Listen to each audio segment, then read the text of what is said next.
Well, a very good afternoon to you. You are just in time for TV47 at 1 with I, Sheilar Chelangat.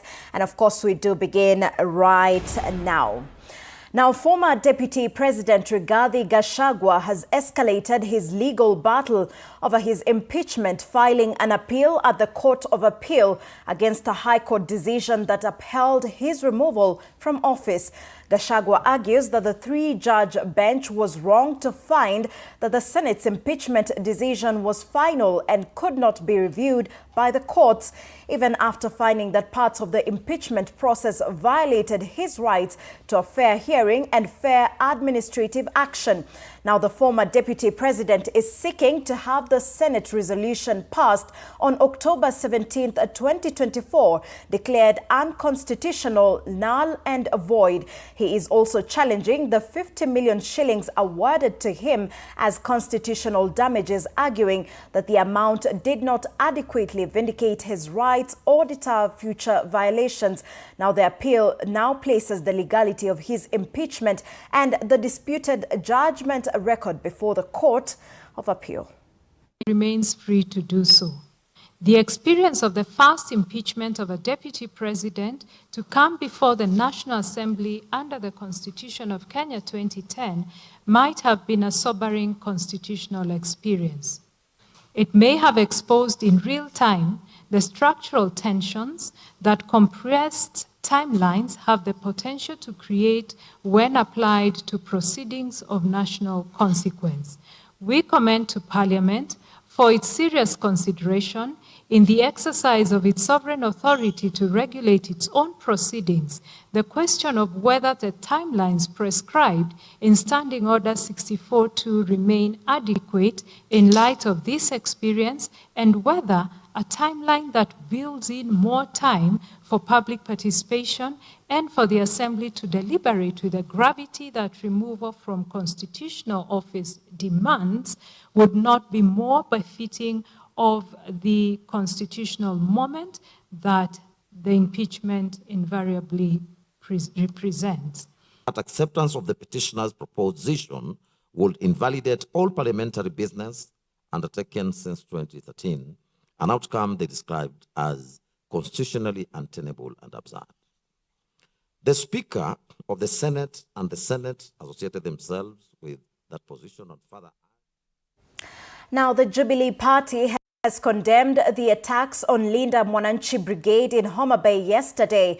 The party's deputy leader, Fred Matiang'i, has accused the government of allowing political interest to drive the country towards instability.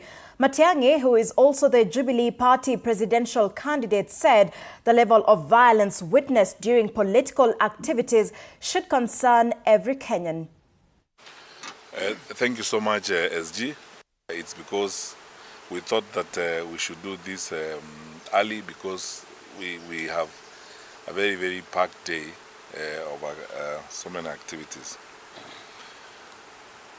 There is that time in the life of a nation, such as we are now, when I think we need to speak to each other candidly and very sincerely about how we see the affairs of our country going. And most of what I'm going to do this morning, I feel the weight of responsibility on my shoulders as a political leader in a party, number one, and then secondly, as someone who had the privilege of serving as the Cabinet Minister for Interior and Coordination of National Government, and therefore sat in the apex of the national security infrastructure in the country for about 5 years. We have spoken about these things for a while, but it's now abundantly clear that the President and his government have chosen violence as a weapon for political survival and as a weapon for political engagement. And I'm not going to start where usually people start with these tired cliches about we condemn in the strongest terms possible, we ask for action. I'm not going to go that direction. Because what we are dealing with is abundantly clear to all of us that we have come to a point where certain serious conversations must happen in this country and choices must be made. This is not rocket science. You don't need a degree in geophysics to see what is going on in the country. This weekend alone, from the stoning incident in Mulot that affected my 2 vehicles, to the stoning incident in Nakuru Town West that affected DCP leaders, and then Salga, and then yesterday in Homa Bay. It's so clear to everyone that, one, there's a pattern to this. Second, there's very clear acquiescence of government in this, because you look at the behavior of the security forces on this matter. And three, you can see, blatantly, a case of, determination on the part of government to engage in this level of violence. Now, a group of human rights activists staging protest outside the Inspector General of Police's office in Nairobi were arrested this morning after demanding justice for extrajudicial killings and police brutality. The demos, organized by several human rights organizations here in Nairobi, aim to amplify public calls for accountability and respect for human rights. Protesters carried placards and chanted slogans calling for the resignation of IG Kanja and urging authorities to end what they described as unlawful killings and excessive use of force by security agencies. Police moved in and arrested the activists, some of whom had chained themselves at a gate at Jogoo House in Nairobi.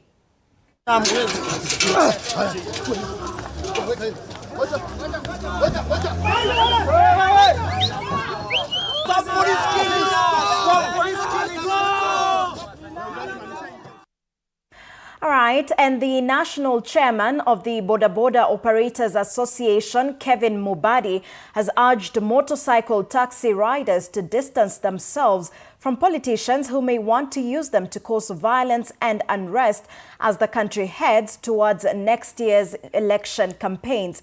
Speaking during a road safety training that involved more than 500 riders in Kapsabet, Nandi County, Mubadi said some politicians exploit Boda riders for their own political interests and personal agendas, such as disrupting meetings of their political opponents. He called on riders to be vigilant and avoid being involved in hooligan activities that could lead to violence, disturb peace, and even endanger the lives of citizens. At the same forum, the riders were also encouraged to fully observe traffic rules to reduce frequent accidents, while being urged to cooperate with security officers in identifying and eliminating criminals hiding within the Boda sector. If you need it, I will join. Kuna watu wanatutumianga sisi kama ngazi kupanda kufanya fujo, na wakishapanda pale juu wanatusahau, si ni ukweli? Tafadhali, mimi kama kijana mwenzenu nataka kuwaomba tusikubali kutumika vibaya na wanasiasa kufanya fujo, kupiga wenzetu kwa sababu ya shilingi 50, shilingi 100 ambaye hata haiwezi kutusaidia. Mahali unaishi, wakati mama anapika pale kwa nyumba na unga inaisha, utaenda kwa nani? Si unaenda kwa jirani. Sasa wewe ukichomea jirani yako nyumba ama umpiga akufe, utaenda kuomba wapi jioni? Ni kwamba ameweza kuhimiza vijana waweze kuzingatia sheria kwa barabara. Ameweza pia kuagiza kwa kuzingatia vijana kwamba tunapoelekea katika uchaguzi huu, vijana wasiweze kutumika. Weka helmet. Tafuta reflector ya abiria na helmet yake.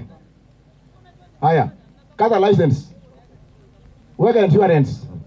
Number plate kwa pikipiki. Hiyo video yote ukiwa naye na usiendeshe ukiwa mlevi.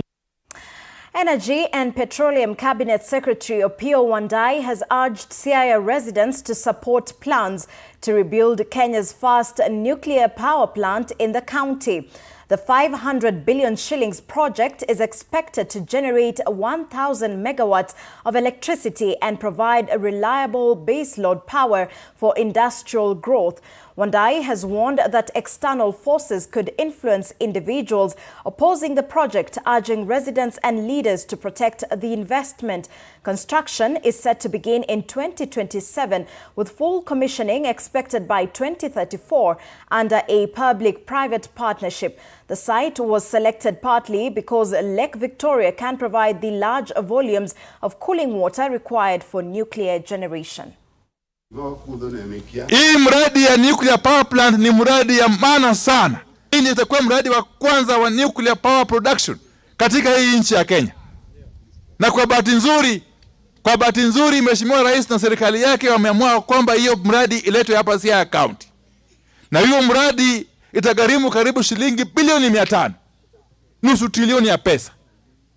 Sisi kama wananchi wa eneo hili wa kaunti ya Siaya lazima tushukuru serikali kuu. Na lazima tuwe katika mstari wa mbele kuhifadhi hiyo mradi na kuiunga mkono ili itekelezwe haraka iwezekanavyo. Ndio isaidie watu wetu. Ama namna gani? Ama namna gani?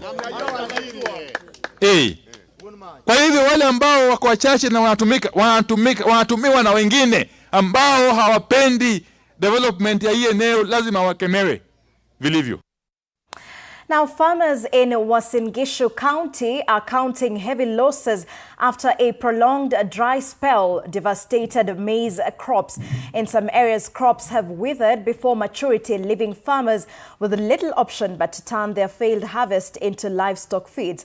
They're now sounding an alarm on food security in a country's food basket region. Willie Dennis Njiru has more. For farmers in Uasin Gishu, these dry stalks are a painful reminder of a season that promised millions of shillings but delivered devastating losses. Crops that were expected to produce thousands of bags of maize have withered before reaching maturity following a prolonged dry spell. Hii silage mnaona nimekata ni hasara tupu. Ni ile tunajaribu kuokoa ng'ombe hapa ili niweze kupata ng'ombe ili nisiweze kufa kwa sababu mwaka hii hakuna ukali. Serikali aangalie wakulima na walete mbolea mapema. Ndio mvua ya kwanza ikinyesha wakulima watakuwa wamepanda. Bora kama mvua itakuwa kama ya mwaka huu pia itakuwa ni hasara. Some farmers planted more than 10 acres with hopes of a bumper harvest with good financial returns, but with the crop now dry and unproductive, the maize stalks now cut as fodder to feed cattle. Mwaka huu mimi naona ni wakati iko shida. Hata mimi naona hii yangu ni afadhali. Nimetembea Kenya mzima. Iko shida mingi. Nimetoka Nairobi jana, nimepitia nje ya ravine. Mahindi ni mbaya, hata uwezi katia ng'ombe. Behind every dried stalk is an investment in seed, fertilizer, labor, fuel and land preparation. Farmers say the losses are coming at a time when the cost of production remains high, with fuel, pesticides and other farm inputs continuing to rise. Eka 10 huwa tunapata kuanzia gunia 300 ama 350 wakati season imetupeleka mzuri. Gunia moja ikiwa ni 3,000 hapa milioni ningalipata. Lakini kwa bahati mbaya ama kwa bahati mzuri mvua inatoka kwa Mungu. Nimeweza kuleta hii silage ambayo hata haijatosha trailer 5. The farmers are now calling for government intervention, warning that unpredictable rainfall patterns and rising production costs could deepen food insecurity in the country's maize growing heartland. Waone kama wanaweza kutufikiria vile walivyofikiria watu wa miwa, wakafikiria watu wa mchele, wakafikiria watu wa kahawa, wakafikiria wale wengine watu wa mchele, mtufikirie pia sisi na sisi watu wa mahindi. For TV47, I'm Willie Dennis Njiru. All right, 15 minutes past 1. We take a short commercial break. More updates on the other side of the break, so stay with us.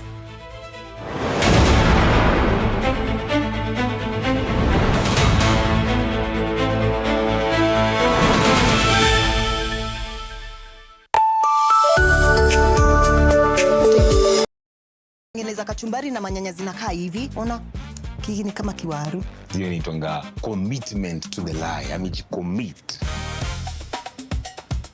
Ndio hiyo. Mpatie. Unajua kama una mtu kitu hata tu salamu ya kawaida inakaa kama reminder.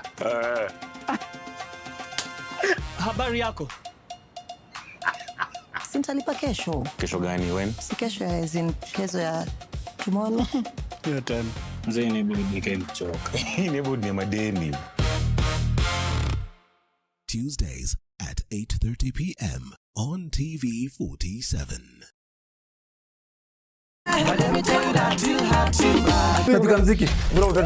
Oh my God, ladies and gentlemen, it's such an amazing evening. And can you feel the fire right in your house? Right on Dr. Foreke tonight. You know, when you choke, you have choken. Done. Are you a cheater? Dr. Foreke hata kushika kundi. Why would you bring somebody on this show who does not recognize my title? You are the guy. Thank you, sir. When are you vying for presidency? So to all the ladies who are trying to have a crush on DJ Ian and I'm sorry we are taken and not for granted. You are funny. Thursday, we have a date every single day. Remember hii ni TV47 mtu wangu, na story ni yako, story ni yangu, story ni yetu. To all the ladies, mwah. To all the men, you can sort yourselves out. Yeah!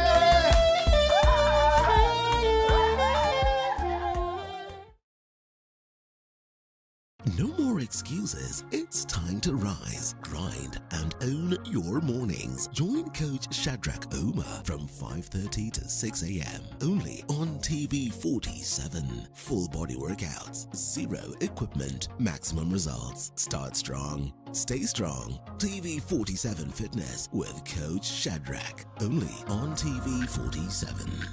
Fridays, 3:30 p.m. Ready? Go! No way!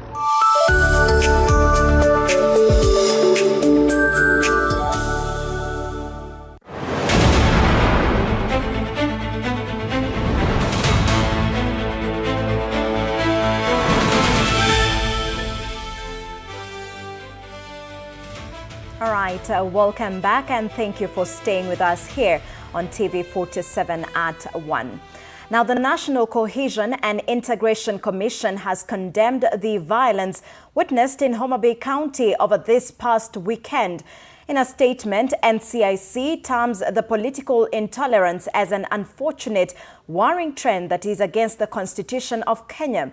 The Commission has reiterated that any Kenyan is allowed to hold political activities in any part of the country as long as they do not break the law.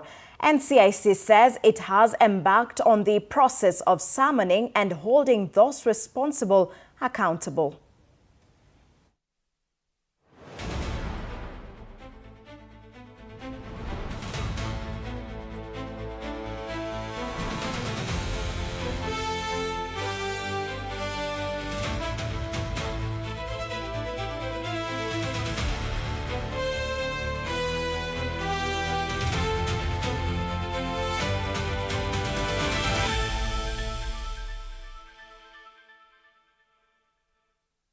Right, to Embu, where the construction of the Kathageri-Kanywambora Road is set to open up Runyenjes and Mbere North in Embu County, improving trade between the two constituencies.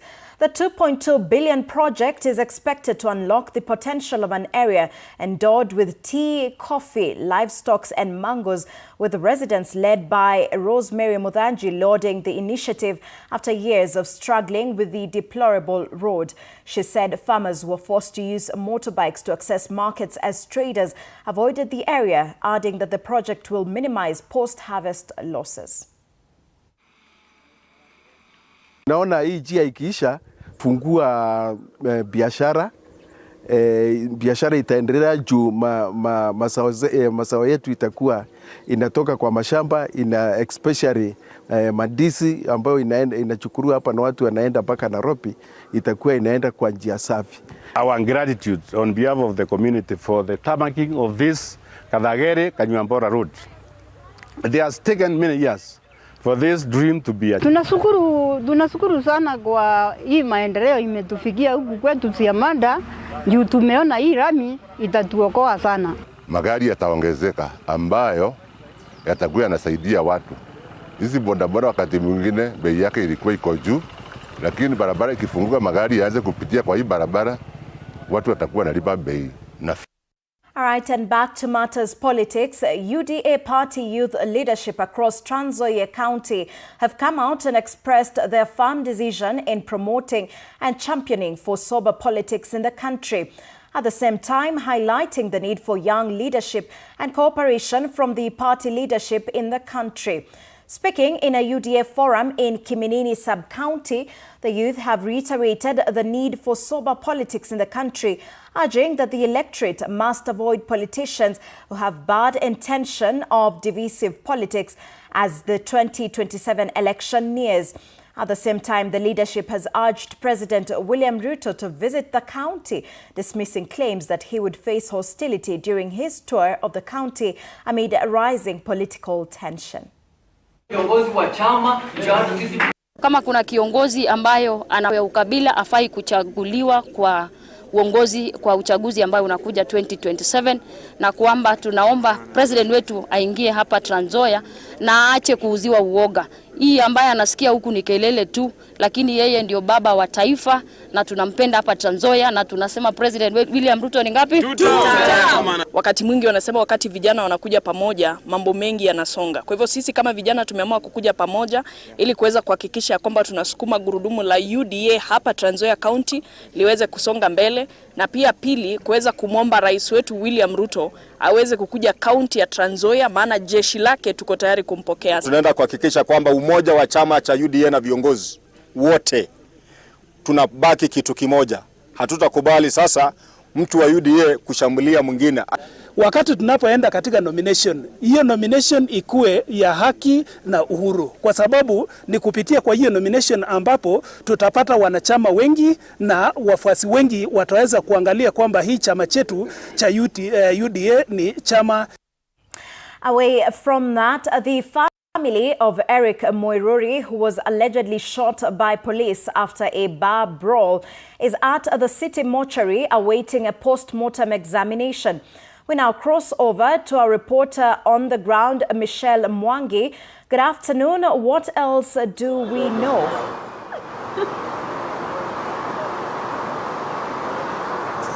All right. Good afternoon to you, Sheila. We're coming to you live from the Nairobi Funeral Home, where at the moment we are currently waiting for a post-mortem examination to be done for the late Eric Moiruri. Eric Moiruri was allegedly shot on the night of 9th August after having a fight with a bouncer in Githurai 44. Well, at the moment we are waiting for investigators from the Directorate of Criminal Investigations to come so that the post-mortem examination can start. At the moment, I'd like to speak to the mother of the late Eric Moiruri. Karibu sana, ma'am. Utaanza na kujitambulisha na utueleze ni nini unatarajia siku ya leo. Kwa majina naitwa Joyce Joki na nimekuja kuangalia kupeoni haki ya mtoto wangu. Leo ndio tumekuja postmortem. Labda unaweza tutueleza ile siku mlipata mwili ilikuwaje? Nini sofa mmejua? Mimi niliitwa sasa nilikuja nikuta mwili wa mtoto wangu umelaswa chini. Vile nilitaka kwenda kuangalia mwili, kabla mwili nifike kwa mwili nilipigwa na polisi moja hapo. Akaniambia siwezi enda kuangalia mtoto wangu. Mimi nikamwambia lazima niende. Huyo polisi jina yake anaitwa, huyo alinichapa anaitwa Deno. Lakini ule waliua Eric wakiwa wawili ni Deno na Steve. Hata mimi niko na uoga. Juu saisi hao polisi tu wako area. Juu hata mimi wanajua ndio nisifikie haki ya mtoto wangu. Kwa hivyo hata mimi nataka wachukuliwe, washikwe, hata mimi nipate haki ya mtoto wangu. Asante sana. Huyo mwenye airport alikuwa anasema hajui mtoto wangu. Tena akatumana. Ati nikuja niende nimuombe msamaha wanisaidie kusika mtoto wangu. Sasa huyo nilimuuliza, walikuwa wamesema hawamjui. Kumekujaji tena anamjua ndio tena wanisaidie. Nikauliza huyo alitumwa kwa hiyo kumeuliwa watu wangapi? Yeye mwenyewe akanijibu tulikuwa kwa komiti ni wengi. Nikamuuliza kama ni wengi, mimi wangu si wangu saa hizi, ni wa serikali. Kwa hivyo mimi siwezi kuja kumuomba msamaha. So kwako unadhania haki itapatikana vipi kwa mwanawe? mimi naomba tu nisaidiwe nyinyi wote nipate haki ya mtoto wangu. Juu siku hizi unaona watu wanauliwa na wanapotelea hivyo. Lakini Steve na Deno mimi nasikia uoga hata nikitembea. Juu hata mimi wasaniua. All right, thank you so much. That is the mother of the late Eric Moirori. Well, at the moment, we are currently waiting for the DCI to arrive here at the funeral home so that the post-mortem examination can start. Over to you, Sheila. All right, thank you very much, Michelle Mwangi. We will be linking up with you later on for more updates on that particular story. Now, away from that, the Ogiek community has marked the 7th edition of its annual Cultural Day with calls to preserve indigenous knowledge, protect ancestral land and harness cultural heritage for sustainable livelihoods. Mike Chalo reports. Traditional songs, dances, oral stories and indigenous foods took center stage at Nkareta Cultural Center and Museum as Ogiek elders passed down knowledge to the younger generation. It is a day to celebrate who we are, where we come from, what we have preserved and what we must continue to protect for generations to come. More than 3,000 locals and visitors attended the event, which also featured beadwork, pottery, handcrafts, proverbs, sacred ornaments, and other cultural artifacts. We have to protect our biodiversity, our traditions, and a time when the world is facing climate change, our diversity and diversity laws, we are here and showcasing that we can protect. The 7th Ogiek Cultural Day, held under the theme Cultural Resilience in Diversity, seeks to show how Ogiek traditions can thrive amid changing social and environmental conditions. Jamii Ogiek ni jamii yenye inaishi kwa msitu. Na ukiangalia hii msitu iko na manufaa mingi sana. Kama miti ya kienyeji, madawa yenye mara mingi unakimbia hospitali kunywa, kuna madawa mingi hapa inatokana kwa hii msitu. Ogiek's People Development Program Executive Director Daniel Kobei says preserving the community's culture is critical, particularly as modernity, climate change, urbanization and environmental degradation continue to transform traditional ways of life. Climate change is real and we are seeing changes. Last year tulipokuwa hapa tulikuwa tunaogopa mvua. Leo tumekuja tukiogopa vumbi. Ni tofauti kubwa sana. Stakeholders have also called for the protection of Ogiek ancestral land and full implementation of the policies and court rulings recognizing their rights. Jamii ya Ogiek inajulikana kwamba iliishi katika msitu wa Mau. Wengi wao wamefurushwa. Tunaomba serikali iweze kuhakikisha ya kwamba jamii hii, watu kutoka jamii hii wanapata makao ili watoto wao na visasi vijavyo viweze kuishi na kushindana na jamii zingine. The Ogiek Cultural Day, held annually on August 14th, has now become a platform for uniting the community, preserving indigenous knowledge, and inspiring the younger generation to take up their responsibility of protecting their culture and their environment. Mike Chalo, TV47.